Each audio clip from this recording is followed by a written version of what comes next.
Baik, baik. Alhamdulillah ini saya ganti, laptop saya matikan. Tadi sudah ganti account tetap enggak bisa. Saya pakai account saya yang lain itu juga tidak bisa. Akhirnya laptop saya matikan.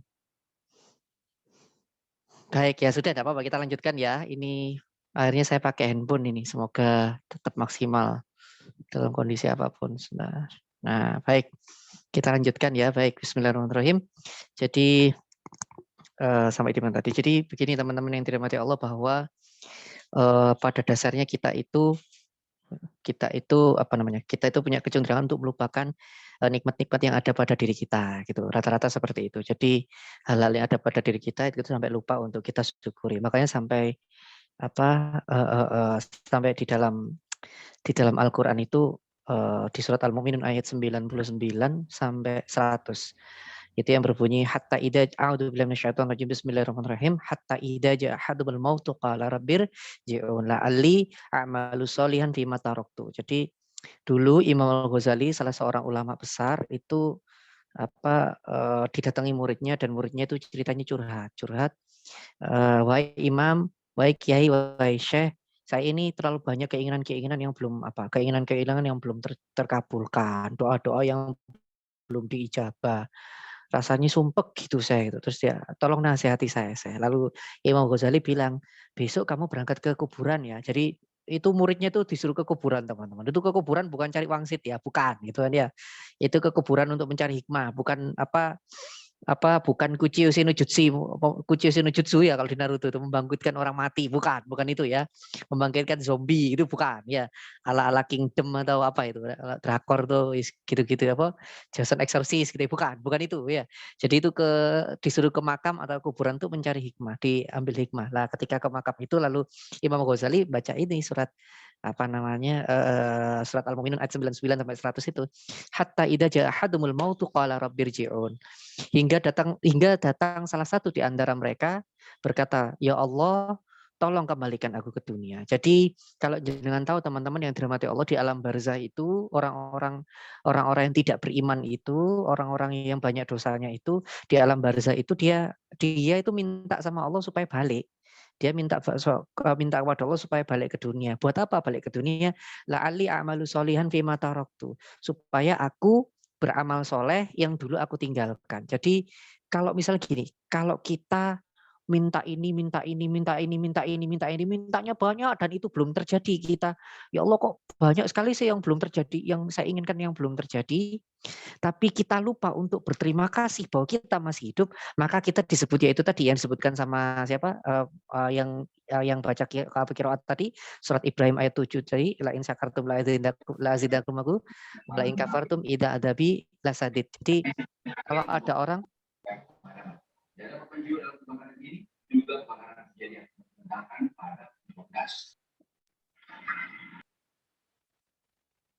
ya baik.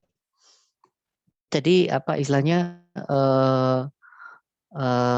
sampai di mana tadi lupa. Nah, jadi kalau misalnya kita menyepelekan nikmat yang masih hidup.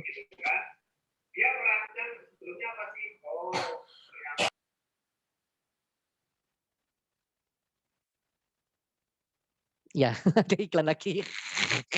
Ya baik. Jadi kalau misalnya ada kita ini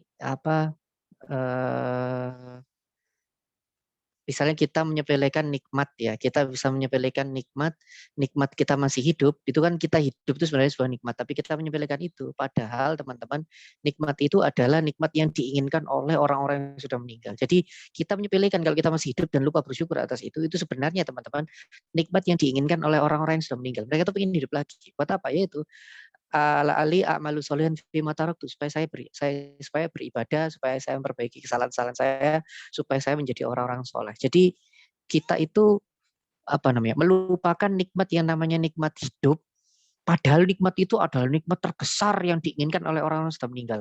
Padahal itu satu-satunya nikmat yang diinginkan oleh orang yang sudah meninggal. Dan kita lupa untuk berterima kasih akan hal itu. Makanya kalau jenengan masih hidup, kalau Anda masih hidup, merasa masih hidup, itu harus banyak-banyak bersyukur. Itu nikmat hidup, itu beberapa nikmat yang sering kita lupakan. Ada lagi nikmat yang sering dilupakan, apa itu? Itu yang disampaikan oleh Rasulullah, apa itu? Ni'matani maghbunun fihima katsirun minan nas. As-soha wal faroh.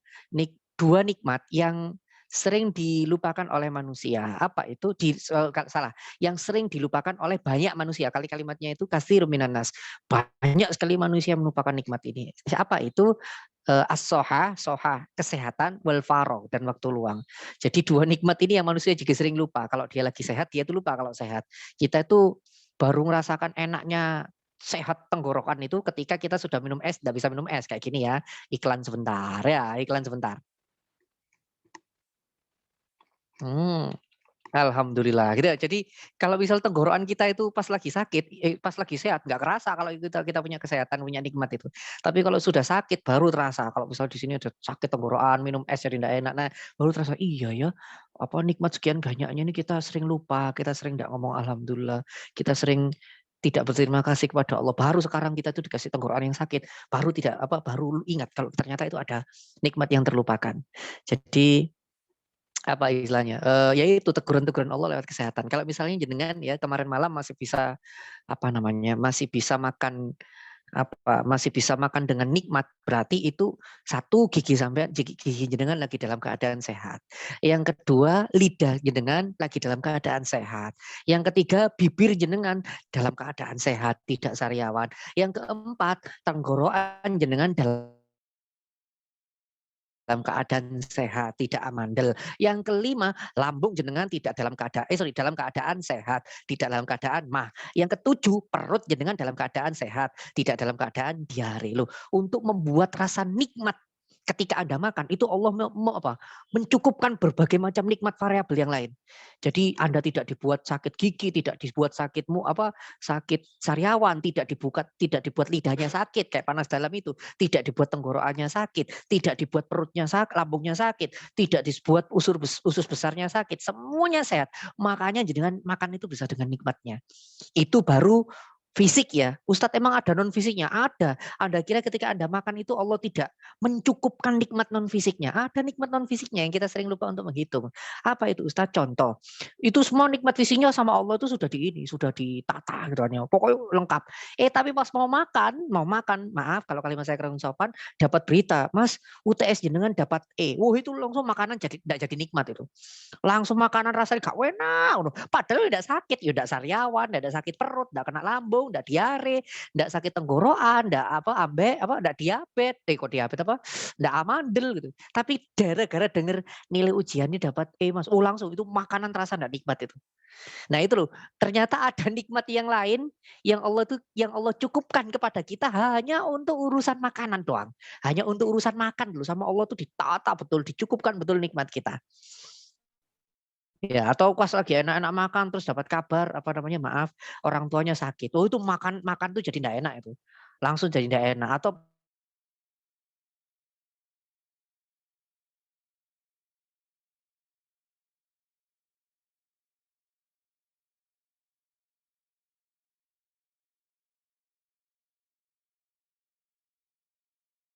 inceran Anda itu dikitbah orang lain. Wah, itu langsung gak enak makan itu. Langsung tidak enak makan. Kenapa? Ya itu tadi, ada nikmat yang sama Allah itu yang dulunya dicukupkan sama Allah karena jenengan tidak berterima kasih, lupa berterima kasih. Akhirnya apa yang terjadi? Akhirnya sama Allah ya diambil. Maka sekali lagi kalau kita bicara tentang syukur, variabelnya banyak. Yang harusnya kita syukur itu banyak. Makanya kan sampai ada kalimat fabi ayya ala rabbikuma tukadziban di dalam Ar-Rahman itu, maka nikmat manakah yang akan kamu dustakan? Maka teman-teman kita disuruh bersyukur tuh begitu luar biasanya berulang-ulang diingatkan oleh para khotib di mimbar Jumat ya, para kiai, para ustadz itu yang jenengan baca tadi surat Al-Ibrahim ayat 7 itu la in syakartum la azidannakum wa la in kafartum inna adzabi lasadid. Itu kan maknanya enggak sepele itu. La in syakartum la azidannakum, kalau dalam bahasa Arab la in syakartum la azidannakum itu artinya jika maka, karena di depannya itu ada sama-sama la-nya. La in syakartum la azidannakum. Jadi di depan sebuah kalimat tadi itu ada huruf la yang gandeng istilahnya itu. Kalau dalam bahasa Indonesia kita itu artinya jika maka. Jika demikian maka demikian. Jika demikian maka akibat langsung diterima demikian. Maksudnya jika Anda bersyukur langsung sama Allah la azidannakum, yazudu itu ditambah. Jadi langsung sama Allah tuh ditambah rezeki. Jadi dengan berterima kasih itu langsung sama Allah ditambah rezekinya. Begitu makna ayat itu. Tapi yang menarik selanjutnya ini Masya Allah luar biasa ya. Allah itu ketika Allah itu menunjukkan apa? Menunjukkan Rahman Rahimnya itu di ayat ini juga. Wala in kafartum. Nah ini tidak ada la lagi. Kalau tadi kan la in syakartum la azidanakum gitu kan ya. Jika maka. Kalau ini enggak. Wala in kafartum. Tidak ada la lagi tapi diganti inna ada bila syadid. Apa maksudnya Ustadz? Kalau yang ini bukan jika maka. Jika demikian maka demikian enggak. Kalau yang tadi jika bersyukur maka aku tambah spontan langsung itu.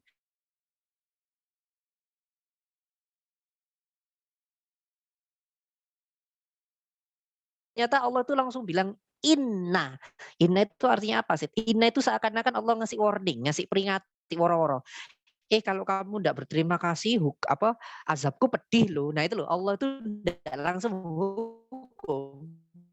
Kalau jenengan belum tidak berterima kasih sama Allah itu langsung dihukum ceter gitu, enggak. Langsung kayak banjir itu enggak, diingatkan dulu, ditegur dulu.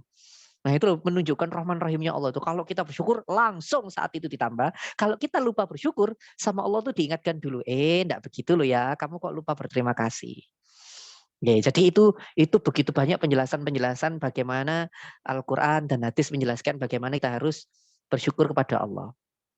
Nah, kalau kita bicara tentang realita, apa yang menjadi penyebab kita itu tidak bahagia? Salah satunya karena tidak berterima kasih atau tidak bersyukur. Contoh ya, contoh. Ada yang pernah ngajari saya seperti ini, kita itu tidak bahagia karena selalu seringnya membandingkan kehidupan kita dengan kehidupan orang lain. Enak yo iku yo, kuliah bolak-balik numpak mobil itu kan ya. Kita itu membandingkan kehidupan kita dengan kehidupan orang lain. Itu adalah penyebab ketidakbahagiaan terbesar. Karena Anda membandingkan hidup Anda dengan kehidupan orang lain. Kemarin saya ngisi di Serambi Hijrah, anak-anak kampus C UNER itu saya ngomong, salah satu penyebab pintu terjadinya masuknya iblis untuk suami istri itu bercerai rumah tangga kita dengan standar rumah tangga orang lain. Ketika ada orang lain rumah tangganya begini, kok rumah tangga itu bisa begitu ya, kita tidak bisa. Nah itu membandingkan kayak gitu, itu pintu masuknya iblis untuk terjadinya perceraian. Sama untuk kehidupan kita pribadi, bukan saya tahu dengan belum menikah kan ya. Salah satu pintu masuknya setan untuk membuat kita tidak bersyukur, membuat kita tidak bahagia adalah membandingkan kehidupan kita dengan kehidupan orang lain. Jadi contoh ini saya sering berulang kali ngasih contoh sederhana seperti ini. Ada orang jalan kaki, terus ketika dia jalan kaki ngeliat orang naik sepeda, sret, sret, sret, ya Allah enak ya kalau punya sepeda bisa berjalan, bisa kemana-mana sepeda. Enggak usah jalan kaki, mau ke sekolah jalan kaki gitu tuh. Nah, kebetulan yang jalan kaki ini kebetulan jalan kaki enggak lagi enggak sendirian lagi berdua sama sama istilahnya kayak suami istri lah ya. Gandengan dibilang, "Ih, Bu, kalau misalnya kita punya sepeda enak ya Bu bisa goncengan kemana mana." Gitu ya, itu yang pertama. Nah, kata yang naik sepeda tadi pas dia naik sepeda lihat ada sepeda motor lewat. Enaknya ya punya sepeda motor kemana-mana bisa naik motor enggak capek-capek ngenjot pakai kaki. Wes tinggal diisi bensin, budal enggak capek-capek enak yang punya sepeda motor. Ini kata yang naik sepeda. Lah pas naik sepeda motor, gitu terus ada mobil lewat ke arah sebaliknya dia jadi gini, sleng gitu kan ya. Dia bilang, "Wih enak ya kalau punya mobil kemana-mana, enggak kehujanan, bisa jalan dengan sangat lancar, bisa menampung banyak orang. Kalau naik motor cuma 2, kalau mobil ya minimal 4, bisa jadi 6, bisa jadi lebih. Enak naik mobil ya." Itu kata yang naik motor. Nah, yang naik mobil kan arahnya berlawanan tuh, sret. Nah, ketika berlawanan gitu kan ya, hujan biur gitu ya. Nah, ketika hujan seperti itu, si yang naik mobil tadi itu melihat bapak-bapak yang pertama tadi, suami istri yang gandengan tangan jalan kaki. Dia bilang, "Wih, Masya Allah enaknya ya yang bisa jalan kaki dengan begitu nikmatnya. Romantis sekali suami istri kehujanan seperti itu jalan kaki." Dia langsung ngomong, "Kapan ya Ma kita bisa kayak suami istri itu jalan kaki dengan romantis tanpa ada yang mengganggu." Nah ini kata yang punya mobil bahagia itu ketika jalan kaki hujan-hujanan. Lo lihat ya, saya ulang ya. Yang jalan kaki ini katanya nikmat itu kalau misalnya bisa punya sepeda. Yang punya sepeda ngomong nikmat itu kalau misalnya punya sepeda motor. Yang punya sepeda motor ngomong nikmat itu kalau misalnya punya mobil. Lah yang punya mobil ngomong nikmat itu kalau misalnya bisa jalan kaki berdua romantis hujan-hujanan kayak orang yang pertama tadi. Bulet kan? Bulet kan? Jadi kebahagiaan itu di mana? Kebahagiaan itu bukan terletak pada bendanya, tapi kebahagiaan itu terletak bagaimana kita mampu menerima dan berterima kasih atas apa yang ada pada diri kita. Nah, itu loh teman-teman. Makanya tadi saya ceritain, kita itu seringnya begitu itu seringnya tidak bahagia itu karena terlalu membandingkan kehidupan kita dengan kehidupan orang lain. Maka kalau jangan bicara Ustadz, bagaimana caranya supaya kita itu bisa bersyukur? Maka ini poin pertamanya. Satu, jangan kebandingkan kehidupan Anda dengan kehidupan orang lain. Jangan pernah bandingkan kehidupan Anda, "Wih enak yo sok mlebu ITB," misalnya gitu ya. Nggak usah jauh-jauh, "Wih enak ya bisa masuk ITS," gitu kan. "Wih aku dari dulu pengen masuk ITS." Oh tunggu dulu, bisa jadi Anda sama Allah itu dibuat masuk UNER, karena memang Allah punya rencana sendiri. Karena apa, Allah tuh punya rencana sendiri supaya dengan masuknya Anda di UNER itu apa namanya, potensi maksimal Anda itu keluar. Saya itu dulu teman-teman, itu pengen masuk psikologi UNER. Saya ini pengen masuk psikologi UNER, malah kesasar ke mesin ITS. Saya itu lulusan alumni apa, teknik mesin ITS. Ya, lulusan teknik mesin ITS malah sekarang pekerjaannya ceramah, gak nyambung kan ya?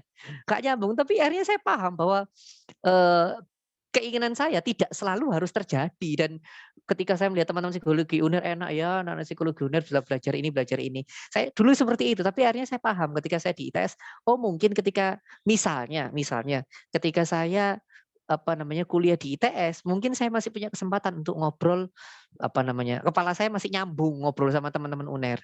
Tapi mungkin bisa jadi teman-teman UNER kalau ngobrol teknik sama anak-anak ITS gak akan nyambung karena anak ITS yang maaf dalam tanda petik itu ngomongnya terlalu detail, terlalu serius, terlalu kaku gitu kan ya.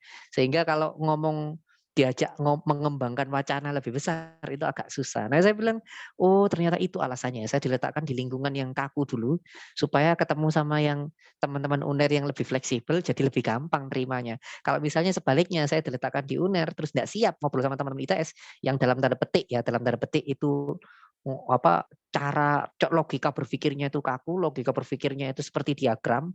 Kalau enggak tidak ya gitu kan ya. Oh ya, terus lagi ya tidak. Oh ya, gitu kan anak-anak ITS cara berpikirnya seperti itu.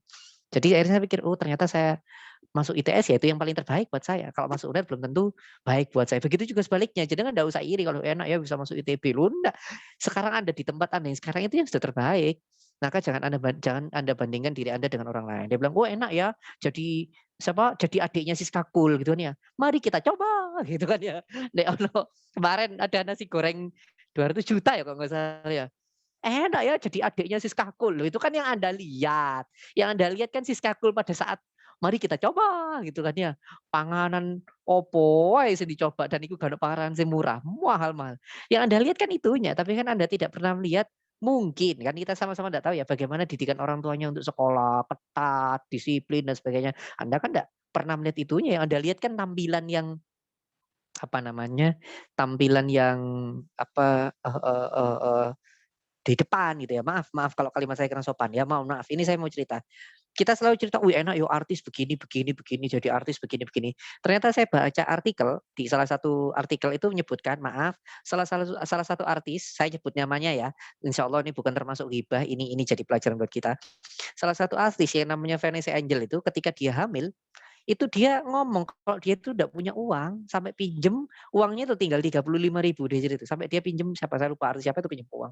Jadi kata siapa, "Enak ya jadi artis duitnya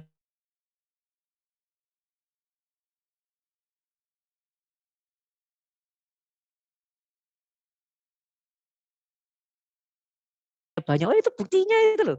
Kita itu udah tahu bagaimana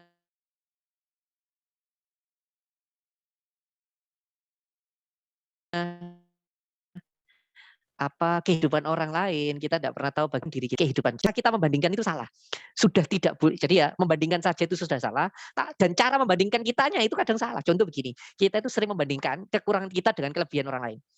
Yang sering itu gitu, bukan membandingkan kelebihan kita dan kelebihan orang lain, enggak, yang kita bandingkan itu kekurangan kita dan kelebihan orang lain. Itu enggak fair. Contoh contoh ya, biar jenengan langsung bisa lihat.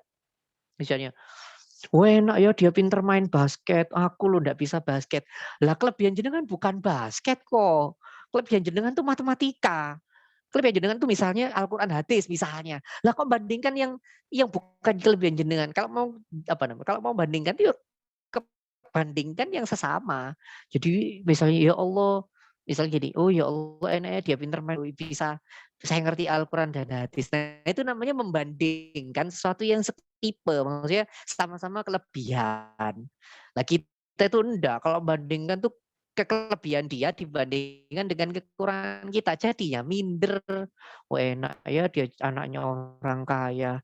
Lah saya anaknya orang miskin, tuh kan ya, membandingkan kelebihan dan kekurangan. Saya bukan bermaksud untuk menghormati teman-teman yang miskin gitu loh. Bandingkannya enggak pas. Enggak, kok kaidahnya itu salah, bandingkan kekurangan kok sama kelebihan. Kalau misalnya bilang, "Wih enak ya dia didik orang kaya," gitu nih. Ya kita langsung ngomong, tapi kan saya belajarnya maksudnya otak saya lebih encer." Nah itu loh, membandingkan kelebihan dengan kelebihan. Nah itu baru fair. Bahwa membandingkan saja itu loh sudah tidak boleh. Itu akan membuat kita tidak bahagia. Apalagi cara membanding yaitu jangan membandingkan hidup Anda dengan kehidupan orang lain. Anda boleh melihat kehidupan orang lain itu di dalam dua hal kan. Kalau katanya Rasulullah itu Anda boleh iri, Anda boleh dengki terhadap dua orang terhadap dua hal pada diri seseorang. Apa itu? Yang pertama amalnya. Ketika seseorang itu punya kekayaan dan digunakan untuk sedekah lah Anda boleh iri itu. Kok bisa ya dia sodako seperti itu? Aku ya pengen. Nah itu boleh. Itu yang iri yang disunahkan. Disuruh memang sama Rasulullah. Lalu yang kedua kata Rasulullah, boleh nggak kita iri sama orang lain? Selain itu boleh ada lagi yaitu ilmu seorang yang bermanfaat. Jadi bisa ya dia ngajari matematika ke banyak teman-teman, ngajari Al-Quran ke banyak, ngajar ngaji. Nah itu kita iri ke itu sunnah. Kalau yang urusan lain tidak boleh iri. Justru itu akan membuat hati kita tidak bahagia. Jadi itu poin yang pertama ya teman-teman ya. Jangan membandingkan kehidupan Anda dengan kehidupan orang lain. Itu yang pertama, bagaimana caranya bisa bersyukur. Yang kedua, bagaimana caranya bisa bersyukur?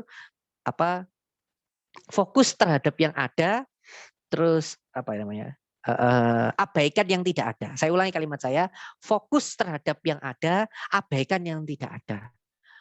Maksudnya kayak gimana Ustadz? Fokus terhadap yang ada, abaikan yang tidak ada. Misalnya gini, ya Allah, jangan berdoa, ya Allah berikan saya mobil, ya Allah. Ya Allah berikan saya mobil, ya Allah. Anda berdoa cukup lama, tapi tidak dapat mobil. Gitu. Nah, kadangkala kita itu lupa, kita itu minta mobil lama, tidak dikabul-kabulkan. Ternyata kita tuh lupa fokus terhadap yang sudah ada. Apa itu? Ternyata kita itu punya motor. Nah itu punya motornya dulu itu loh, tidak diterima kasih.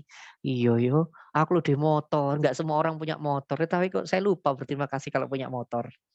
Nah itu loh, fokus terhadap apa yang ada, jangan lupa, jangan melihat apa yang tidak ada. Saya ulangi, fokus terhadap apa yang ada, jangan melihat apa yang tidak ada. Contoh lagi, saya masih ingat ini zaman-zaman saya kuliah itu tahun berapa ya teman-teman?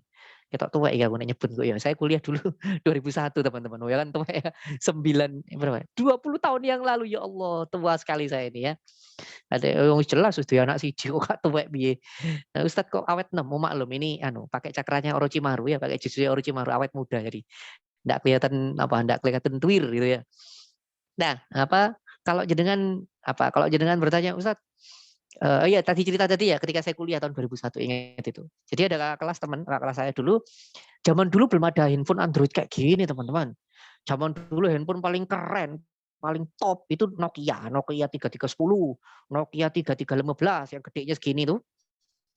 Ya segini ya antara segini lah ya, itu paling top itu handphone paling top saat itu. Rata-rata mesti punya itu. Dulu kan handphone paling populer Nokia, Siemens, sama satu lagi itu apa ya? Ericsson. Dulu handphone paling populer nggak ada Samsung. Samsung tuh seingat saya masuk Indonesia itu 2003-an dan belum sepopuler sekarang. Karena dalam zaman itu belum ada Android, masih Java kalau nggak salah namanya. BIOS-nya masih Java. Itu saya masih ingat dulu ketika handphone Nokia 3310, hampir semua mahasiswa itu punyanya handphone itu. Nokia 3310 sama 3315. Gedenya segini teman-teman. Itu kalau buat ngelempar kucingnya mati itu saking gedenya handphonenya ya. Jadi dulu itu masih ingat pas sholat isya, asar. Pas habis selesai kuliah sholat asar. Kelas saya itu ininya jatuh teman-teman, handphonenya itu jatuh gitu ke bawah. Loh, Ron, gimana Mas? Kamu kok menyukur-nyukur aku? Aku kok disukur-sukur handphoneku jatuh. Saya bilang, sebentar mas, duduk dulu. Gitu. Saya tanya, Mas coba deh dilihat handphonenya. Saya bilang, lihat deh handphonenya apa namanya berat gak? Baret gak? Ada goresannya gak? Dilihat. Nggak ada alhamdulillah, selamat. Retak nggak? Nggak ada ya alhamdulillah ya. Berarti kan harusnya ngomong alhamdulillah gitu kan ya. Saya bilang lagi, Mas, coba deh dinyalakan ringtone-nya bisa nggak? Nyalakan zaman itu masih ringtone jadul teman-teman, bukan ringtone yang ada lagunya gini enggak. Ringtone-nya masih ting ding ding ding ding ding ding ding ding ding ding ding ding itu loh ringtone-nya Nokia kan begitu. Ting ding ding ding ding ding ding ding ding ding ding gitu-gitu. Nah itu dinyalakan ringtone-nya nyala gitu kan. teleponnya coba buat SMS. Bisa. Buat telepon bisa gitu kan ya. Nah, kenapa kok enggak alhamdulillah? Bingung. Maksudnya kayak gimana, Mas? Kita itu terlalu sering melihat kita itu terlalu sering melihat yang tidak ada. Maksudnya kecelakaan yang terjadi, musibah yang terjadi, tapi kita sering lupa melihat yang masih ada, bahwa handphone itu masih selamat, bahwa handphone itu tidak rusak. Yang dilihat itu handphone yang jatuhnya tadi, sampai ngamuk-ngamuk, handphone kok iso cibo sih ya. Yang dilihat itu jatuhnya handphone, tapi handphonenya masih selamat, kita itu lupa berterima kasih. Nah itu jangan jalan kaki terus keserempet, seret gitu kan ya. Kalau orang yang tahu fokusnya itu terhadap yang ada, maka dia bilang alhamdulillah ya Allah, alhamdulillah ya Allah. Kenapa? Karena dia tahu yang serempet cuma kaki, nggak pakai tangan gitu kan ya. Kalau kata orang Jawa itu kalau ilmu syukur tuh luar biasa orang Jawa itu. Alhamdulillah, sing penting sing liyane sing waras. Nah gitu kan orang Jawa itu bener. Jadi sikile keserempet gitu kan ya. Alhamdulillah, sing penting tangannya ndak ikut keserempet. Tangan dan kakinya kena serempet, alhamdulillah kepalanya ndak ikut keserempet. Tangan, kaki, kepala keserempet, alhamdulillah gulune gak tugel. Nah gitu loh. Itu namanya melihat yang ada. Bagaimana mungkin kita kita itu minta bakal ditambah sama Allah kalau yang kita fokuskan itu bukan yang ada.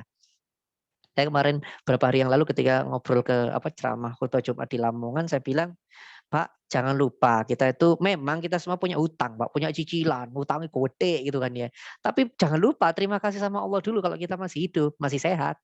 Kenapa? Kalau kita terlalu fokus sama utang atau cicilan sampai lupa berterima kasih bahwa kita sehat, maka kesehatan itu nanti diambil loh. Padahal modal supaya kita bisa membayar utang dan cicilan adalah kita bisa kerja dalam keadaan sehat. Maka sehat itu dibersyukuri dulu. Terima kasih ya Allah, aku iso nyangkul soalnya aku sehat. Lah nek aku gak sehat, gak iso nyangkul. Nek gak iso nyangkul, gak iso bayar cicilan atau bayar utang. Nah itu loh yang ada dulu. Jangan yang dilihat yang enggak ada, yang utang yang kita belum bisa bayar itu. Itu yang ada dulu itu loh. Oh sehat ya Allah, pokoknya sehat, iso oleh duit gampang. Famayyattaqillahu yaj'al lahu makhraja. Barang siapa yang bertakwa kepada Allah nanti akan dicarikan jalan keluar dari arah-arah yang tidak disangkanya. Surat At-Talaq ayat 2 itu kan nggih. Jadi istilahnya salah satu cara bersyukur selanjutnya kalau nomor 1 tadi apa? Jangan membandingkan kehidupan kita dengan kehidupan orang lain. Itu poin pertama. Poin nomor 2 supaya kita gampang bersyukur adalah fokus. Fokus terhadap yang ada dan jangan terlalu melihat apa yang tidak ada. Fokus saja yang ada itu apa di depan kita, lalu itu diterima kasih supaya nanti sama Allah itu ditambah. Itu nomor 2. Lalu yang ketiga supaya kita bisa bersyukur kepada Allah itu caranya apa?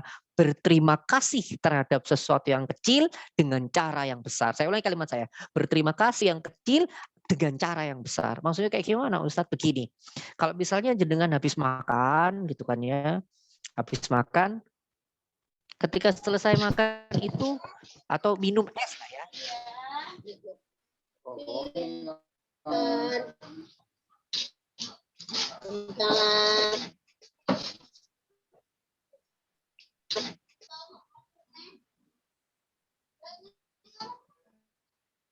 Ya, halo? Baik.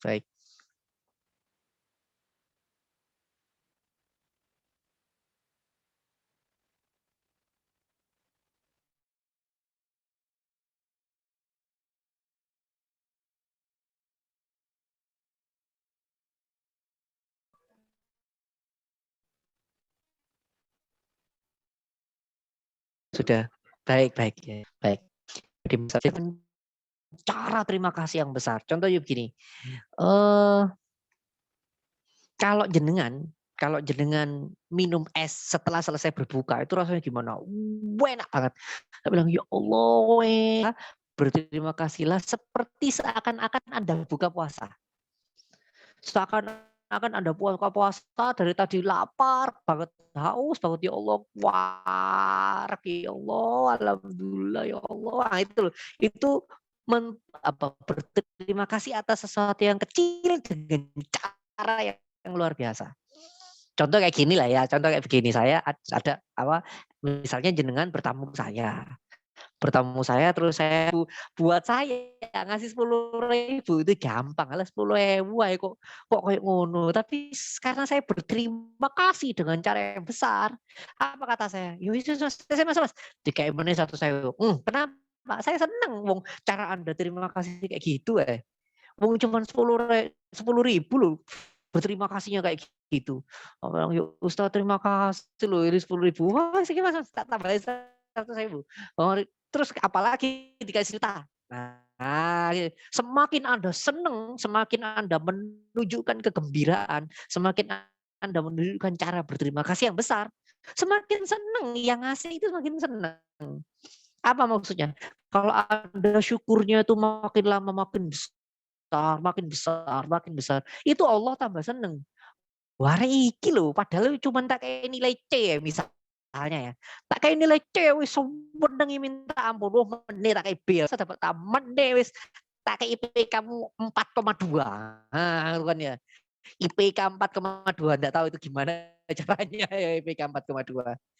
Ya karena apa? Karena jenengan berterima kasih berterima kasih atau menerima kasihi sesuatu yang kecil dengan cara yang besar. Jadi itu poin ketiga supaya kita bersyukur itu. Jadi nomor satu tadi apa? Jaga, jangan terlalu melihat apa yang tidak ada. Lalu nomor tiga, berterima kasihlah atas hal-hal yang kecil dengan cara-cara yang besar. Baik, monggo Mas Moderator, kalau misalnya mau tanya jawab silakan. Baik Ustadz, alhamdulillah penjelasan yang jelas sekali dari Ustadz Naruto. Selanjutnya bagi teman-teman yang ingin bertanya, silakan bertanya.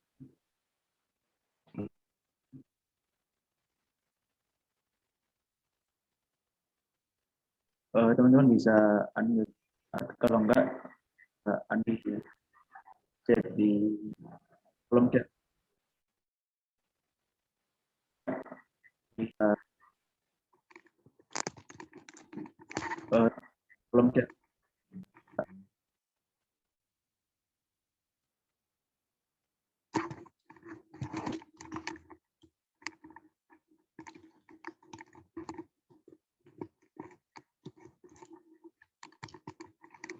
Oh ini ada pertanyaan Ustadz dari Salsabila. Monggo silakan dibacakan. Ya. Boleh langsung unmute. Iya. Assalamualaikum Ustadz, saya izin bertanya. Waalaikumsalam warahmatullahi wabarakatuh. Ustadz, kan seringkali kita mendapati orang yang kadang dia itu antara bercerita, cuman kadang juga ada yang mengeluh. Nah, bagaimana caranya kita sebagai teman itu memberikan motivasi agar agar teman kita itu bisa mensyukuri apa yang sudah dikasih sama Allah Subhanahu wa taala. Baik, Masya Allah. Bagus pertanyaan. Ustadz, ada teman-teman kita itu atau bahkan kita sendiri ya, jangankan teman kita aja kadang kayak gitu ya. Dengan alasan cerita, padahal di dalam ceritanya itu ada keluhan gitu kan ya. Ustadz sebenarnya boleh nggak sih kita mengeluh? Ya boleh-boleh aja, tapi jangan sampai mengeluhnya Anda itu lebih banyak daripada berterima kasihnya. Itu namanya tidak sopan. Terlalu banyak mengeluh tapi tidak berterima kasih, itu namanya tidak sopan. Karena Allah sendiri bilang sungguhnya ada software di dalam diri Anda, manusia, kita semua ya. Itu sambatan, itu memang iya, tapi jangan sampai banyak sambatnya daripada banyak terima kasihnya. Nah, Ustadz bagaimana menasihati teman kita atau siapapun orang-orang terdekat kita kalau misalnya banyak sambatan, Ustadz sampai lupa untuk berterima kasih. Begini, Mas, Mbak, nasihat itu tergantung sama situasi dan kondisi. Ketika teman Anda itu sambatannya pada saat dia lagi marah, itu udah bisa dinasehati itu. Enggak bisa dinasehati. Atau ketika teman Anda itu sambatannya dalam keadaan sedih sesedihnya sambil nangis, sambil sambat, itu enggak bisa. Jadi pada saat emosionalnya enggak stabil, nasihat itu enggak bisa masuk. Yang bisa Anda lakukan cuma mendengarkan. Jadi ketika orang itu marah atau orang itu sedihnya sampai banget gitu kan ya, galaunya luar biasa, mungkin karena kena ghosting gitu lah ya, atau kena apa saya tidak tahu ya, itu nasihat enggak bisa masuk. Nasihat enggak bisa masuk karena logika mereka sudah terkunci sama pintu yang namanya pintu emosional. Nah, bagaimana cara menasihati mereka Ustadz? Ya tunggu emosionalnya stabil. Jadi menasihati orang-orang seperti itu tuh nasihatnya apa, jangan lihat dulu, oh dia lagi stabil kok, enggak dalam keadaan emosional, enggak lagi sedih banget atau enggak lagi marah banget, maka kita bisa ngomong. Ketika dia mengeluh, coba Anda buka logikanya tentang hal-hal yang dia lupakan untuk terima kasih. Gitu. Ibuku lho ngomel tok, aku mesti berangkat sekolah dimarahin, apa diomeli. Kamu tuh kok sekolah kok enggak rajin sih, nak begini begini begini. Oh ibu itu. Nah, coba Anda buka pikirannya, Mas atau Mbak, sampai ndak inget Mbak ini ta, ndak tahu Mbak ini ta, lihat ta. Setiap kita cerita tentang orang tua, Mbak ini lo mesti nangis. Kenapa? Karena Mbak ini ndak punya orang tua, sudah ibunya sudah meninggal. Dari kecil dia tidak pernah tahu kasih sayang namanya orang tua. Sampean saya mending Mbak diomeli orang tua, masih ada orang tuanya. Nah, ini Mbak ini biasa nangis terus karena ndak punya orang tua. Dia saiki jenengan sekarang ngomel apa sambatan, berkeluh karena sering diomeli orang tua. Naudzubillah min dzalik, maaf ya Mbak, karena ternyata suatu saat orang tua Anda meninggal, nanti Anda akan kangen loh diomeli sama orang tua Anda. Nah itu namanya membuka pikirannya. Jadi untuk menasehati itu dengan membuka pikirannya supaya oh iya ya gitu loh. Itu cara untuk menasihati orang, dibuka pikirannya. Ingat ya jangan disalahin. Oh niku ngomeli membantai ibu, nah itu nyalain namanya. Tapi buka pikirannya supaya dia tahu. Oh, jadi nasihat terbaik itu adalah dengan membuka pikiran, bukan langsung apa kamu salah enggak, tapi membuka pikirannya atas apa yang terlewat pada pikirannya. Nggih, bisa dipahami ya. Jadi satu, lihat momennya, lihat apa namanya kondisinya, lagi enak enggak untuk bisa dinasehati. Lalu nomor dua, gunakan kalimat-kalimat atau logik atau pernyataan-pernyataan yang membuka pikirannya yang mungkin terlewat enggak sampai dia mikir ke sana. Sehingga nanti dia akan berterima kasih atas hal-hal yang sudah terlewat oleh pikirannya itu tadi. Nggih, bisa dipahami ya. Baik, monggo Mas Moderator. Ini juga ada pertanyaan lagi Ustadz dari Mbak Syifa, silakan. Oh iya, sebelumnya makasih moderator telah menyempatkan waktunya. Ustadz saya izin bertanya, gimana ya cara melihat orang lain teman kita atau misalkan diri kita sebagai bentuk rasa syukur kita. Kadang kita misalkan ya ada nikmat yang diberikan oleh Allah atau berupa sesuatu hal yang mungkin itu suatu hal yang luar biasa buat kita dan jarang diberikan kepada orang lain. Lalu kita itu niatnya mencoba untuk berdakwah atas rasa syukur kita itu di media sosial. Tapi di satu sisi ada orang yang mengatakan bahwa itu seperti terlihat atas nikmat atau karunia yang diberikan oleh Allah. Nah, bagaimana sih cara kita memandang bahwa membedakan mungkin Ustadz? Membedakan itu adalah sebuah bentuk rasa syukur yang didakwahkan dengan rasa syukur yang bisa menjadi naudzubillah itu sombong atau riya begitu Ustaz. Wah bagus ini. Ini jenengan tuh dua pertanyaan sekaligus itu tadi. Pertanyaan fikih. Itu tadi ada pertanyaan fikihnya, yang kedua pertanyaan tasawuf. Itu luar biasa. Satu pertanyaan tapi memukul memukul dua konteks di dalamnya. Ada kita ada tasawufnya di sana. Oke ya, kita jawab dulu. Secara fikihnya yang jenengan tanyakan, Ustadz, boleh nggak sih kita mensyukuri nikmat Allah dengan atau langsung pada orang bahwa ini loh saya dapat nikmat seperti ini.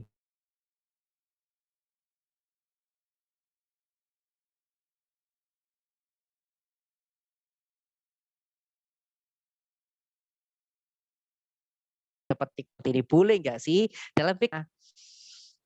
Ya bahasa kerennya itu tahaddas bi nikmah yang jenengan lakukan tadi itu bahkan sangat dianjurkan kalau memang jenengan tahu kondisinya, tahu lokasi tahu kondisi di sekitar Anda bahwa kalau enggak tuh ceritanya Anda sedekah misalnya 100.000 misalnya.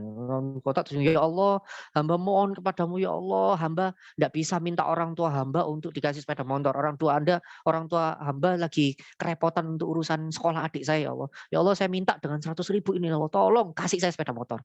Kedabruk jenengan dapat beneran Mas sepeda motor. Ayo coba Anda dapat sepeda motor beneran. Lo terus jenengan cerita, aku lo mari sedekah. Dapat sepeda motor ya, Masya Allah, padahal sedekahnya cuma 100.000. Nah kalau jenengan tahu lokasi sekitar Anda itu adalah orang-orang yang pelit sedekah, itu ada ceritanya jadi hukumnya sunnah, bahkan bisa jadi wajib loh. Kenapa? Karena dengan cara Anda bercerita sedekah seperti itu, agar orang itu tergerak ikutan sedekah. Bisa jadi sunnah, bisa jadi wajib. Karena lihat kondisi dulu, lihat kondisi di sekitar Anda itu kayak gimana. Jadi menceritakan atau kalau dalam bahasa fikihnya tahaddas bin ni'mah itu boleh. Bahkan bisa naik level menjadi sunnah ataupun wajib tergantung kondisi di sekitar Anda, tergantung di mana Anda menceritakan nikmat itu tadi. Itu ya kalau kita bicara hukum. Kalau kita bicara tentang hukum boleh atau tidak Ustadz? Boleh. Itu yang pertama. Terus yang kedua, nah ini pertanyaan dengan tasawufnya Ustadz, terus gimana Ustadz caranya supaya kita itu ketika menceritakan nikmat itu tidak terkesan ria. Kita menceritakannya itu tidak terkesan ria. Apa supaya orang itu juga tidak salah paham atas apa yang ingin kita sampaikan. Padahal kita itu ingin cerita supaya orang itu tahu, oh caranya untuk dapat rezeki yang gede itu loh dengan cara sedekah. Pantesan saya dapat motor loh habis sedekah. Nah gitu ya. Gimana caranya Ustadz? Yang pertama adalah satu, luruskan niat ya. Harus lurus dulu ya Allah, saya ini mau cerita ya Allah, jangan sampai tolong ya Allah, tolong supaya pada saat saya cerita ini tidak dalam rangka takabur, tidak dalam rangka tidak dalam rangka ria, tapi benar-benar dalam rangka supaya orang-orang tahu ya Allah bahwa Engkau itu maha pemberi, maha pembalas sedekah. Saya niatnya itu ya. Nah itu luruskan niat. Jadi sebelum jenengan cerita, sebelum jenengan nulis di status di Facebook, itu pastikan dulu. Saya nulis status di Facebook, nulis status di WhatsApp, nulis status di Instagram, update di TikTok misalnya. Nah, gitu kan ya. Itu niatnya apa sih? Itu harus ditanya dulu. Kalau misalnya supaya dapat like banyak, nah itu berarti Anda dalam tanda petik belum ikhlas. Meskipun dapat like banyak itu belum berarti tidak ikhlas loh ya. Bisa jadi Anda kalau profesi Anda sebagai marketing mendapat like banyak itu itu bisa jadi ikhlas, enggak ikhlas di situ. Nah, kembali lagi, ketika Anda posting dicek dulu, aku kok pengen dapat like banyak atau memang supaya orang itu ketika baca tulisan saya, postingan saya langsung tergerak. Ngono ya sedekah itu ternyata orang itu jadi kalau sedekah itu sama Allah dibalasnya tambah banyak. Nah, Anda harus pastikan dulu sebelum posting, sebelum menceritakan, sebelum ya Allah niatku tadi benar. Nah, niat saya tadi salah. Langsung istighfar ya Allah, ampuni saya ya Allah, ampuni saya ya Allah. Semoga saya tadi posting itu niat saya kalau misalnya niat saya salah ya Allah tolong ampuni saya ya Allah, saya ingin membenarkan niat saya.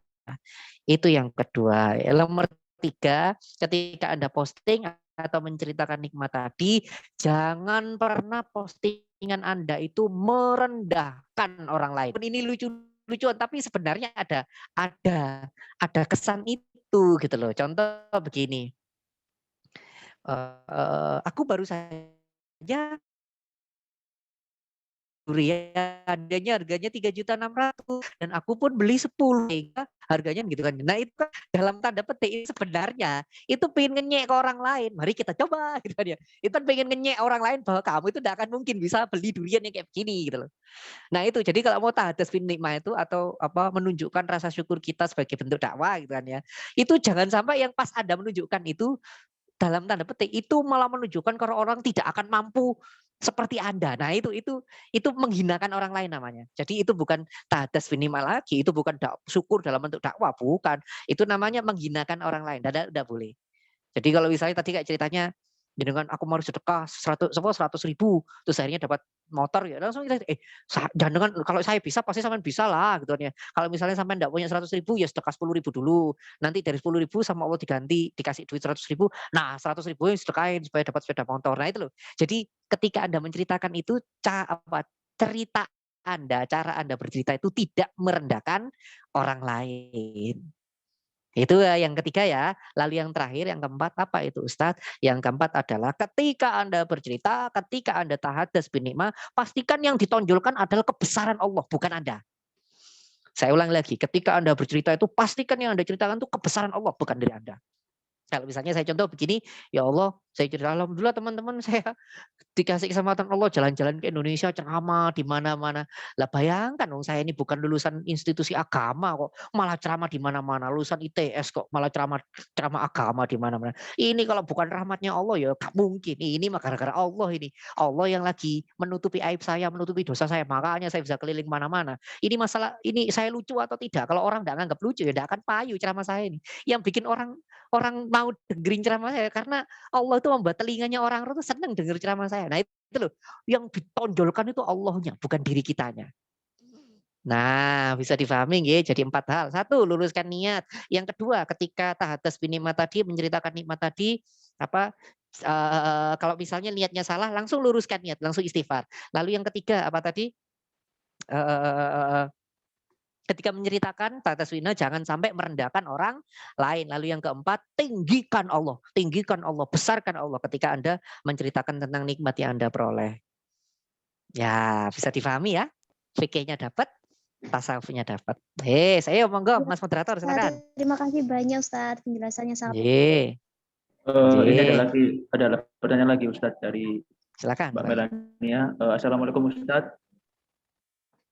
Saya mau bertanya, bagaimana menyikapi seseorang yang lupa dengan bersyukur padahal sudah mengingatkan berkali-kali tetapi masih lupa dengan bersyukur Ustadz.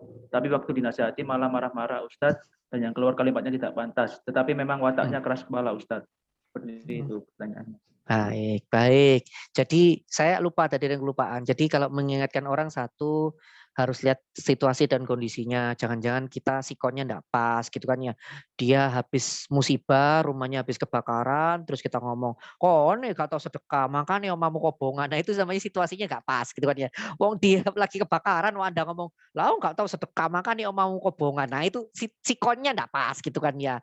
Misalnya dia habis patah hati, yang diincar itu apa namanya, nikah sama orang lain. Kondisinya nggak pas.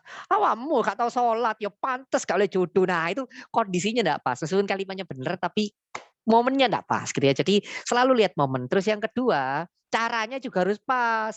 Gak cuman momen yang pas, caranya harus pas gitu kan ya. Contoh ini yang seringkali kalimat-kalimat yang disampaikan oleh orang-orang yang membuat orang tuh tidak tergerak untuk beribadah atau bersyukur. Kenapa? Karena kalimatnya nggak pas, caranya nggak pas. Contoh, ada teman kita yang sholat. Ada teman kita yang biasanya nggak pernah sholat, terus tiba-tiba dia sholat, terus kita ngomong, sholatnya ono masalah, sholatnya ono pinginan, sholat pas wae UTS, ngono gak UTS gak sholat. Nah itu kalimat itu salah. Harusnya kalau dia sudah sholat ngomong, yang ini top, sholat top. Semoga setelah UTS makin rajin sholatnya. Nah gini loh. Jadi caranya itu harus tepat. Ojo delok koncone setasan sembayang itu ben sembayang gitu kan ya. Ini saya ngalami teman-teman, Masya Allah, jangan ditiru ya, jangan ditiru, itu saya. Saya dulu bodoh banget itu sering mengomentari orang lain. Saya punya teman, astagfirullahaladzim, ada kenalan. Nah, hampir saya keceplosannya, astagfirullahaladzim. Kok jadi admin lambe tura Ustadz ya, ghibah gitu kan ya. Pokoknya ada kenalan teman-teman, ada kenalan. Dia itu pacaran sama ceweknya 7 tahun. Jadi semenjak ceweknya itu SMA sampai jadi SMA kelas 1 sampai akhirnya ceweknya lulus kuliah kan 7 tahun itu.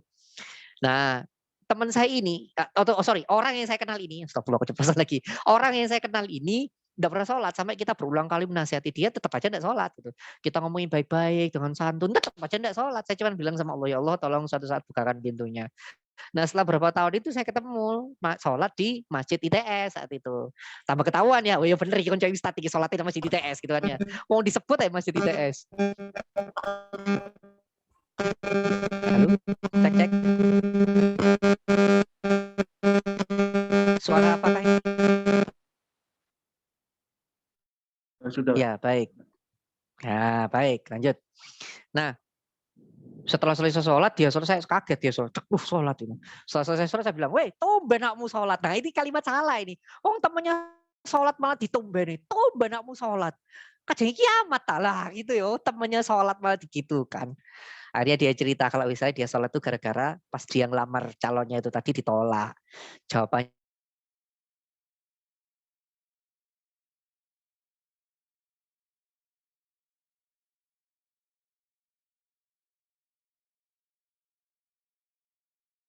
riak gitu kan ya. Dia bener nolak ya salah ya bukan sembahyang dan akhirnya dia sholat. Setelah itu dia rajin sholat. Sampai sekarang rajin sholat. Dan saya dengar bukan cuma sholat 5 waktunya, tahajudnya juga baik. Yo gara-gara kejadian itu gitu kan ya. Nah, Iksan lagi kalimat saya salah. Tumben sholat. Contoh lagi ya contoh. Ini biar jenengan jangan mengulangi kesalahan yang saya lakukan. Jadi sopo Ustadz juga iso salah. Podo ae. Ustadz iso salah. Ustadz juga manusia gitu. Sorry. Saya bukan Ustadz. Hokage. Hokage juga pernah salah. Kan dulu pernah jadi shinobi pemula ya. Shinobi culun bodoh gitu kan ya. Jadi dulu Pernah teman-teman, maaf ya, mohon maaf sekali kalau kata-kata saya kasar. Dulu saya pertama kali belajar agama, pokoknya ngelihat orang lain salah itu pokoknya salah aja. Teman-teman misalnya yang pakai jilbab, terus maaf masih pakai celana maaf ya, maksud saya bukan celanaan tapi celana jeans yang ketat gitu loh. Jilbaban kok celonuan ketat. Nah, gitu. Atau pakai pokoknya apa pakai rok tapi belean, ada beleannya gitu nih. Jilbaban kok ono kayak belean. Nah, itu ya. Atau pakai jilbab terus maaf jilbabnya ketat. Jilbaban kok ketat, itu jilbab apa pakaian selam cek ketat kayak ngono ya. Ada aja. Mau dia pakai pakaian apa aja saya mengomentari apa mungkin niat saya untuk mengingatkan supaya jilbabnya yang baik, tapi cara saya salah. Harusnya kalau melihat teman-teman yang wanita yang mungkin jilbabnya belum sempurna itu tinggal ngomong, Masya Allah keren Mbak jilbabnya bagus. Saya doakan semoga besok jilbabnya lebih bagus lagi, lebih tertata lagi, lebih longgar lagi. Nah itu loh bahasanya.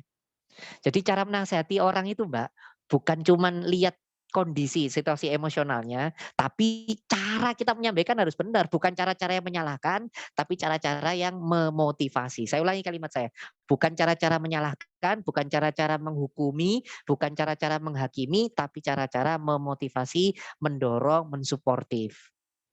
Itu yang kedua ya. Lalu yang ketiga, yang terakhir yang lebih penting adalah jangan lupa doakan. Kita itu sering ngomong tok tapi tidak pernah mendoakan teman kita yang kita anggap perlu perubahan itu. Ya Allah, tolong ya Allah bukal hatinya ya Allah supaya tambah rajin sholat ya Allah, supaya tambah rajin bersyukur ya Allah, supaya tambah rajin sodako. Nah itu Anda mendoakan dia dan jangan khawatir. Apa kata Rasulullah? Ketika seorang itu mendoakan orang lain, maka malaikat apa namanya?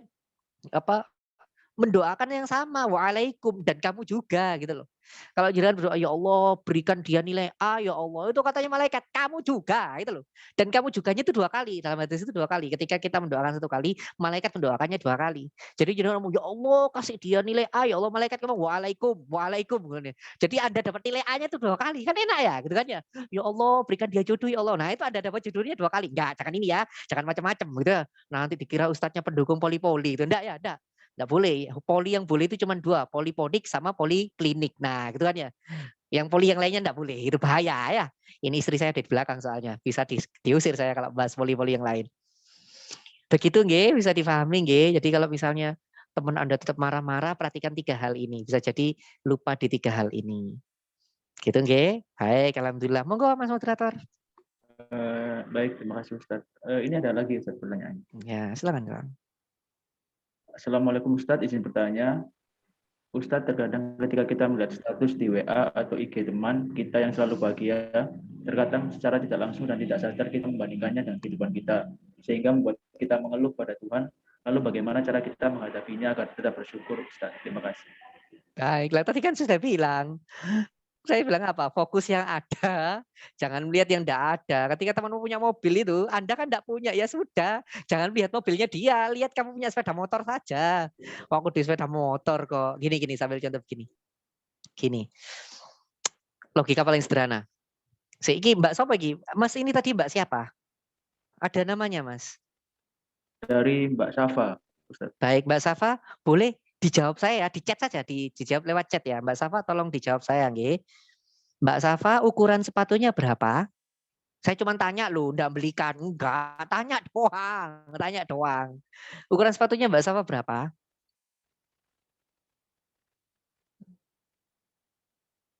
Halo Mbak Safa?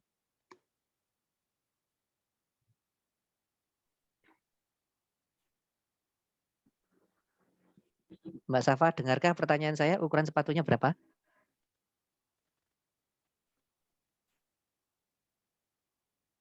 Mana ini? Ada enggak di sini? Belum ngechat ini kayaknya. Enggak ada, Ustaz.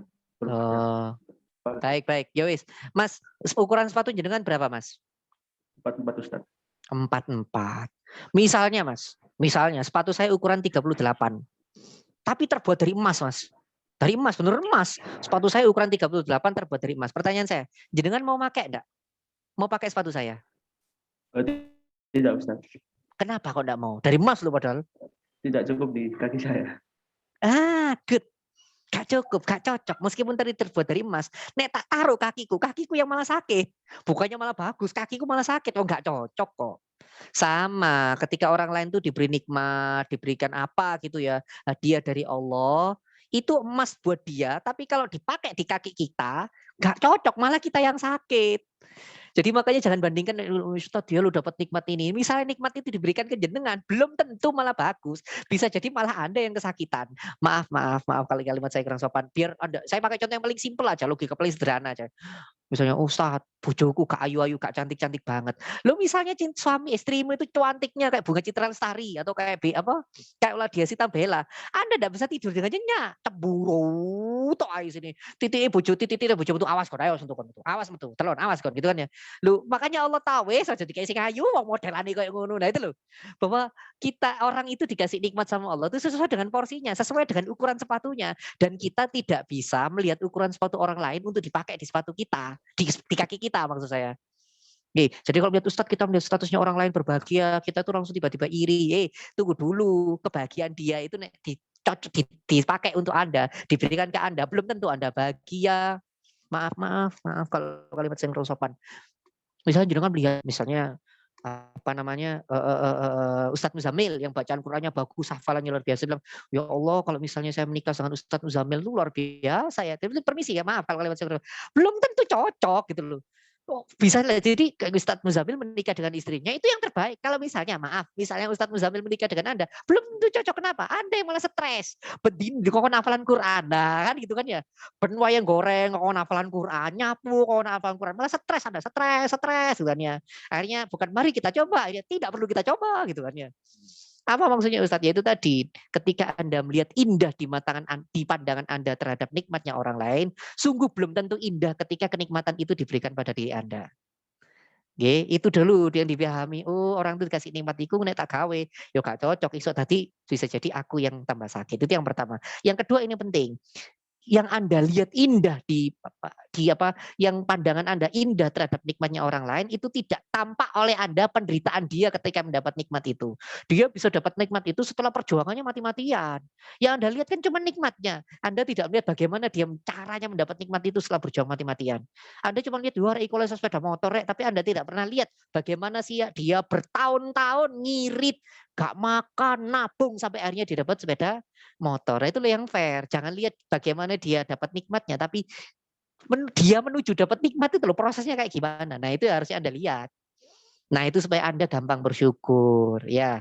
Jadi poin nomor 1 tadi apa? Ketika orang lain dapat nikmat, maka bisa jadi ketika itu dipasangkan ke diri Anda, sepatunya nggak cocok karena memang ukurannya nggak cocok, nikmatnya nggak cocok. Justru bukan malah membahagiakan Anda, tapi malah menyakiti kehidupan Anda. Itu yang pertama. Lalu yang kedua, ketika melihat orang lain itu mendapatkan nikmat, gitu kan ya. Kalau misalnya ada orang lain mendapatkan nikmat, maka pahamilah ketika dia mendapatkan nikmat itu sebelumnya perjuangan dia pasti begitu pahit sampai akhirnya mendapat nikmat itulah. Kalau kita belum bisa melakukan perjuangan sepahit dia lakukan, maka jangan berangan-angan untuk dapat nikmat yang sama. Kalau ingin dapat nikmat yang sama atau lebih, berarti perjuangan Anda harus sepahit yang dia lakukan. Paham, G? Saya pengen Ustaz jadi penghafal Al-Quran. Bisa lah. Sudah tanya enggak ikhtiarnya teman-teman penghafal Al-Quran itu? Kayak gimana Ustaz? Enggak dengerin musik sama sekali. Bisa enggak? Jadi enggak dengerin musik sama sekali. Enggak dengerin ringbackstone, enggak dengerin K-pop, enggak dengerin Blackpink, enggak dengerin BTS. Bisa enggak? Nah itu loh teman-teman. Jadi jangan cuma, wih aku pengen jadi penghafal Al-Quran. Itu pengorbanannya panjang tuh jadi seorang penghafal Al-Quran. Paham G? Jadi jangan cuma lihat bagaimana dia dapat nikmat, tapi lihatlah proses kepahitan perjuangannya, perjuangan yang baik ketika dia akan mendapatkan nikmat itu tadi. Ya, bisa difahami nggih? Monggo Mas moderator, silakan ada lagi.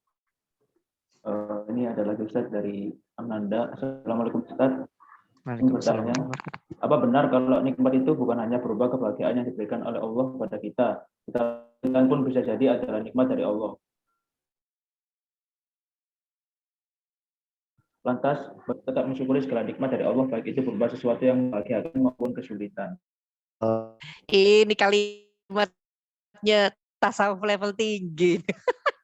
Saya tak lagi, saya takut sopo lagi. Berani sekali bertanya beginian. Ada nggak Mas di chat ini? Mana? Iya. Oh Mbak Amanda ini, luar biasa ya. Ini Mbak Amanda tanya kayak gini, dapat mana ini? Ini inspirasi pribadi atau bakat baca buku apa ini? Luar biasa loh, serius. Ini kalimatnya Umar bin Khattab ini. Dan ini kalimat tasawuf level tinggi. Apa kata Umar bin Khattab? Sungguh aku tidak pernah khawatir terhadap kesedihan pun juga. Oh, sebentar ya teman-teman ya. Baterai saya habis. Sebentar ya, sebentar.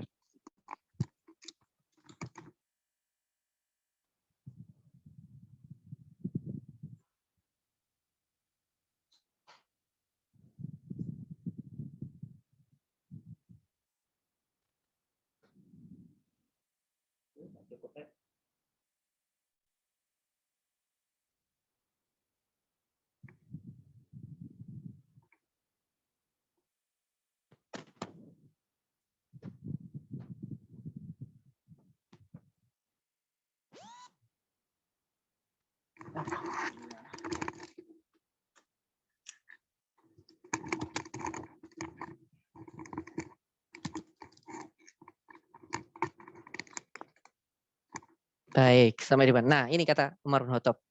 Sungguh aku tidak terlalu bersedih terhadap segala musibah yang terjadi padaku, seperti aku tidak terlalu bahagia ketika mendapat kesenangan-kesenangan yang terjadi padaku. Karena aku tidak pernah tahu di kondisi mana di salah satu di antara tadi yang sesungguhnya terbaik untukku.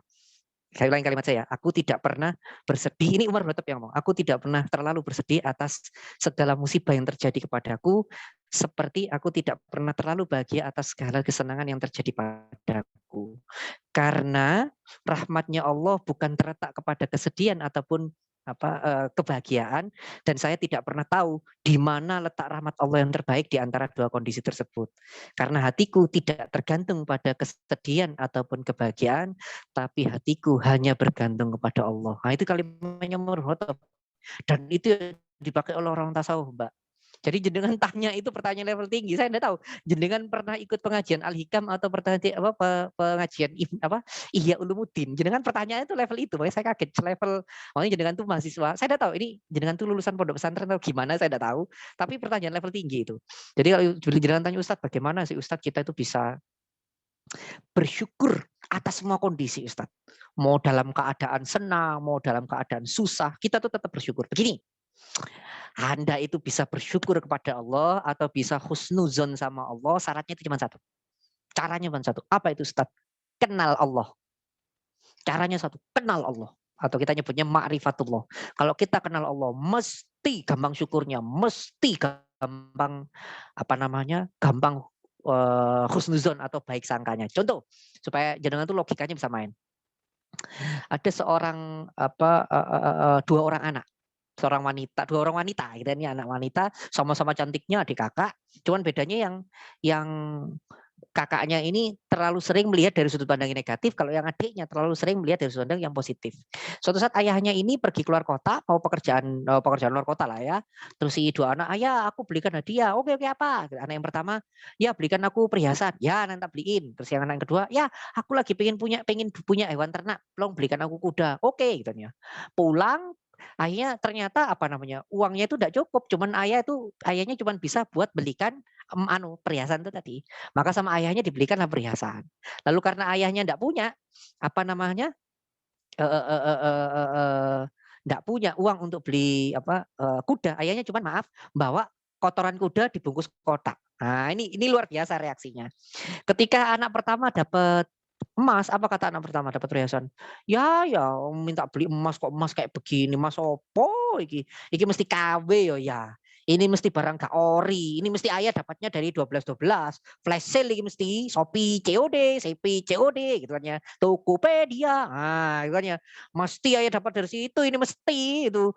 Ayo ya ngomong ya, ini enggak bagus ya. Ya aku kok dibilang. Nah, ini anak yang pertama, dikasih malah ngeluh. Padahal sudah dibelikan emas itu. Kenapa? Karena dia tidak kenal ayahnya. Dia anggap ayahnya tidak sayang sama dia. Makanya dia mengeluh terus dia tidak kenal ayah. Nah ini yang kedua Pak. Beda. Ketika dilihat, karena kan ayahnya tidak bisa belikan kuda tuh. Malah ada kotoran kuda ditunjukkan. Dia bilang apa? Terima kasih ayah. Gitu nih. Dia sangat kenal sama ayahnya. Kalau ayahnya itu sangat sayang sama dia. Dia bilang, ayah terima kasih ayah. Ayah membelikan aku kuda. Loh kok bisa? Lah ini buktinya kotoran kudanya sudah ditaruh sini. Ini mesti kudanya sudah disiapkan kan di depannya. Ayah ini baik sekali. Langsung ayah mikir, wah ini aku tak utang ini. Tak cari utangan buat belikan anakku kuda. Lah itu kenapa? Karena anaknya sudah positive thinking. Karena anaknya sudah terima kasih. Loh, padahal awalnya itu tidak niatkan, tidak membelikan kuda. Cuman membawa kotoran kuda. Tapi karena anaknya tadi berpositive thinking, anaknya berterima kasih. Apa kata ayahnya? Wis aku tak betul tak kali utangan, tak belikan kuda. Itu. Ya kenapa? Karena anaknya kenal sama ayahnya dan dia tahu ayahnya itu sayang sama dia, maka pasti ayahnya akan membelikannya. Nah sama Mbak, Mas, jenengan itu akan bisa berhusnuzon, akan bisa gampang berterima kasih kepada Allah kalau jenengan kenal sama Allah. Kalau jenengan kenal sama Allah, maka jenengan akan tahu, enggak kok kejadian ini nih, Allah enggak jahat kok sama aku. Aku tadi dikasih kecelakaan itu pasti Allah tuh lagi pengen supaya saya itu enggak sampai ke sana. Kalau saya sampai ke sana malah bahaya. Mungkin ada kebakaran dan Allah mau menyelamatkan saya. Makanya dibuat jatuh di sini. Enggak kok, aku itu enggak bisa masuk ITS misalnya karena Allah itu pengen menyelamatkan saya. Mungkin kalau saya masuk ITS malah saya sombong, enggak belajar, malah sering enggak karu-karuan. Enggak kok, Allah itu meletakkan saya di tempat yang sekarang itu pasti yang terbaik. Allah itu loh sayang kok sama saya. Enggak mungkin Allah itu berbuat yang buruk untuk saya itu enggak mungkin. Wong dia mengklaim dirinya Maha Pengasih lagi penyayang kok. Masa berbuat buruk untuk ciptaannya. Kalau ada orang bikin misalnya saya bikin laptop ya. Bikinan saya itu sayang gitu loh. Tak bersihin gitu. Ini kenapa? Ini bikinan saya. Loh saya bikin laptop saja benda mati karena itu bikinan saya, tak sayang-sayang itu. Apalagi Allah yang bikin kita makhluknya. Oh, tambah disayang-sayang. Pasti kita tuh disayang-sayang. Makanya, oh enggak lah, enggak mungkin Allah itu buruk sama saya. Enggak mungkin. Nah, bayangkan kalau Anda bisa berterima kasih seperti itu, Anda bisa husnuzon sama itu, kira-kira apa reaksinya Allah? Apa kata Allah? Lu hamba lu aneh. Hamba aneh. Tak kasih musibah, bukannya marah-marah, tambah terima kasih. Lu tak kasih musibah, lu bisa terima kasih. Apalagi tak kasih hadiah. Oh ini mesti terima kasihnya lebih besar ini. Ini mah hamba tenan, ini hamba top ini. Ini namanya hamba level muhsinin, keren. Nah gitu loh. Jadi kalau jenengan tanya Ustadz bagaimana bisa bersyukur di setiap keadaan, dalam keadaan sedih atau dalam keadaan bahagia, kenal Allah. Selalu lihat Allah dalam positive thinking, dalam keadaan yang terbaik. Selalu melihat bahwa semuanya ini dalam genggamannya Allah, dalam kekuasaan Allah. Selalu la haula wala quwata illa billahil aliyil azim. Segala sesuatu yang terjadi di dunia ini semuanya dalam genggaman Allah. Dan kalau itu dalam genggaman Allah, kalau itu terjadi karena Allah, pasti itu yang terbaik untuk kita. Dan tidak mungkin Allah itu jahat sama kita. Ada seorang yang curhat sama saya, dia bilang, Ustadz masalah saya tidak selesai-selesai. Saya sudah berdoa Ustadz dan sebagainya. Saya cuma bilang begini, saya sebagai ayah lihat anak nangis bolak-balik gak tego. Apa to nak? Kamu pengen apa to nak? Tak beli. Ayo nanti ayah belikan. Saya ayah ini, ayah yang dalam hadis itu kasih sayang manusia, makhluk ya, bukan manusia. Kasih sayang makhluk itu 1/99, bukan 1/99, 1/100 dibagi jutaan jutaan atau ribuan makhluk di dunia. Katanya Allah kan kasih sayangku itu ada 100, 99 aku pegang, yang satu itu ku sebar di seluruh alam semesta. Nah, seorang ayah yang ketika melihat anaknya nangis saja sudah tidak tega. Yang padahal rasa kasih sayang itu baru yang sekecil itu. Apalagi Allah melihat jenengan bolak-balik nangis, ya Allah saya disakiti bolak-balik, ya Allah saya begini. Lah apa masa Allah tuh tega biarin Anda nangis bolak-balik itu? Masa Allah tega biarin Anda itu tidak selesai masalahnya? Masa Allah tega membiarkan Anda tidak ketemu jalan keluar? Ya Allah tidak setega itu gitu loh. Pasti sama Allah Anda itu akan dicarikan jalan keluar. Tidak mungkin. Allah itu tidak mungkin tega sama Anda, sama kita itu tidak mungkin. Allah itu terlalu sayang sama kita. Tidak mungkin. Tidak mungkin. Karena Dia yang menciptakan kita. Nggih, bisa difahami nggih? Nah, ya, alhamdulillah. Silakan Mas moderator. Ustaz, mungkin jawabnya sudah selesai. Kajian teman-teman semuanya berbahagia. Alhamdulillah rangkaian sesi kajian pada hari ini sudah dilaksanakan dengan baik. Nah, kita sampai di acara yaitu berdoa bersama dan akan dipimpin oleh Ustaz Masud Imron. Pada Ustaz Masud Imron, dipersilakan. Baik teman-teman yang dirahmati Allah. Semoga 3 hal tadi yang kita bicarakan dari awal, satu jangan membandingkan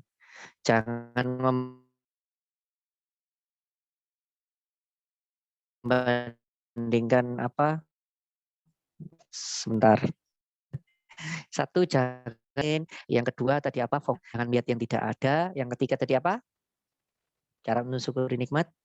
Berterima kasih atas hal yang kecil dengan cara-cara yang besar. Gitu nggih. Semoga itu bisa kita lakukan teman-teman. Semoga kita semakin mengenali Allah. Caranya mengenali Allah ya ikut ngaji-ngaji seperti ini supaya kita semakin kita gampang bersyukur pada Allah. Dan kalau Allah itu asyukur, Tuhan yang Maha berterima kasih. Kalau Anda gampang terima kasih, maka Allah akan lebih berterima kasih kembali kepada Anda. Nikmatnya Allah akan lebih dikucurkan lebih banyak pada diri Anda. Semoga kita semuanya menjadi orang-orang yang bersyukur. Maka teman-teman mari kita tutup ngaji kita kali ini dengan berdoa. Semoga kita semuanya bukan hanya dapat ilmunya masuk telinga kanan, keluar telinga kiri, atau kita bukan dapat guyonnya dari tadi ketawa gitu kan ya. Tapi semoga dapat hikmahnya dan itu membekas di hati kita dan itu terurai di seluruh tubuh kita sehingga itu menjadi sebuah amal. Gitu nggih. Ila turutina Nabi Mustafa Rasulullah sallallahu alaihi wasallam. Al-Fatihah. A'udzubillahi minasyaitonir rajim. Bismillahirrahmanirrahim. Alhamdulillah. Iyyaka na'budu wa iyyaka nasta'in. Ihdinas siratal mustaqim. Shiratal ladzina an'amta 'alaihim ghairil maghdubi 'alaihim. A'udzubillahi minasyaitonir rajim. Bismillahirrahmanirrahim. Allahumma shalli ala sayyidina Muhammad wa ala ali sayyidina Muhammad. Ya Allah, ya Rahman, ya Rahim, ampunilah dosa-dosa kami, ya Allah. Ampunilah segala maksiat yang pernah kami perbuat, ya Allah. Ampunilah segala kerusakan yang pernah kami perbuat, ya Allah. Ya Allah, ya Rahman, ya Rahim, tutupilah aib kami, ya Allah. Tutupilah dosa kami, ya Allah. Tutupilah keburukan kami, ya Allah. Karena kami tahu, ya Allah, jika Engkau membuka aib kami, ya Allah, mungkin tidak ada satupun yang mau menjadi teman kami, ya Allah. Tidak ada satupun yang mau kenal dengan kami, ya Allah. Bahkan tidak ada satupun yang mau peduli terhadap kami, ya Allah. Maka ya Allah, tutuplah aib kami serapat-rapatnya ya Allah. Jangan biarkan satupun penduduk bumi, jangan biarkan satupun penduduk langit dan bumi ini mengetahui aib kami ya Allah. Ya Allah ya Rahman ya Rahim, cegahlah kami ketika kami akan berbuat maksiat ya Allah. Cegahlah kami ketika kami akan berbuat dosa ya Allah. Cegahlah kami ketika kami akan berbuat kemungkaran ya Allah. Ya Allah, ya Rahman, ya Rahim, ingatkanlah kami, ya Allah, ketika kami akan berbuat dosa, ya Allah. Ingatkanlah kami, sesungguhnya Engkau maha mengawasi kami. Sesungguhnya Raqib dan Atid-Mu, ya Allah, sudah siap mencatat amal-amal kami. Sesungguhnya apapun yang kami perbuatkan, ingatkanlah kami, ya Allah, bahwa perbuatan kami ini akan Engkau mintai pertanggungjawaban. Ya Allah, ya Rahman, ya Rahim, hamba ini lemah, ya Allah, hamba ini dhaif, hamba ini lemah, hamba ini rapuh. Maka hamba mohon pertolongan-Mu ya Allah. Hamba ini tahu ya Allah, hamba ini tidak mampu melawan godaan setan.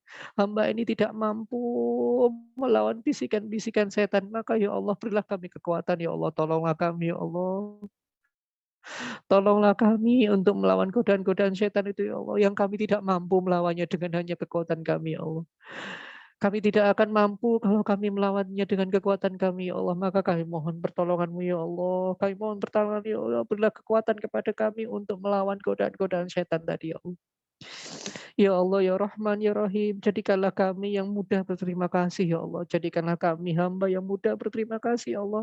Jadikanlah kami hamba yang mudah bersyukur, ya Allah. Jadikanlah lisan kami, lisan yang banyak berzikir, bukan lisan yang banyak berkeluh kesah. Jadikanlah lisan kami, lisan yang rajin sholawat, bukan lisan yang sering mengumpat, bukan lisan yang sering mengumbar kesalahan-kesalahan orang lain.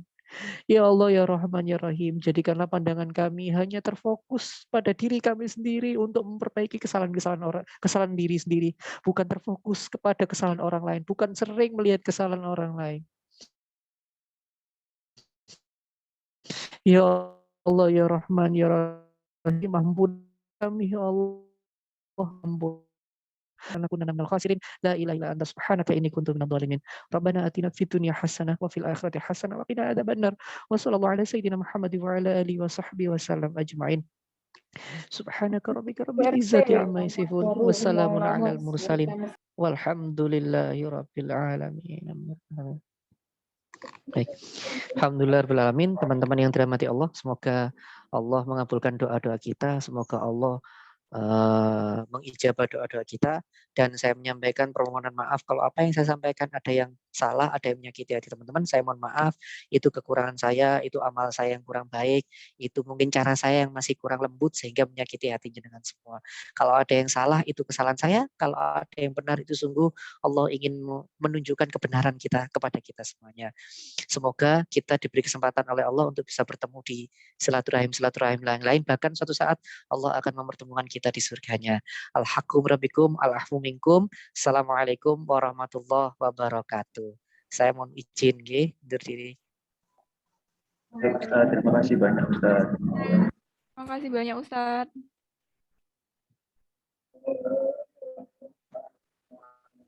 Terima kasih teman-teman yang sudah mengikuti kajian ini.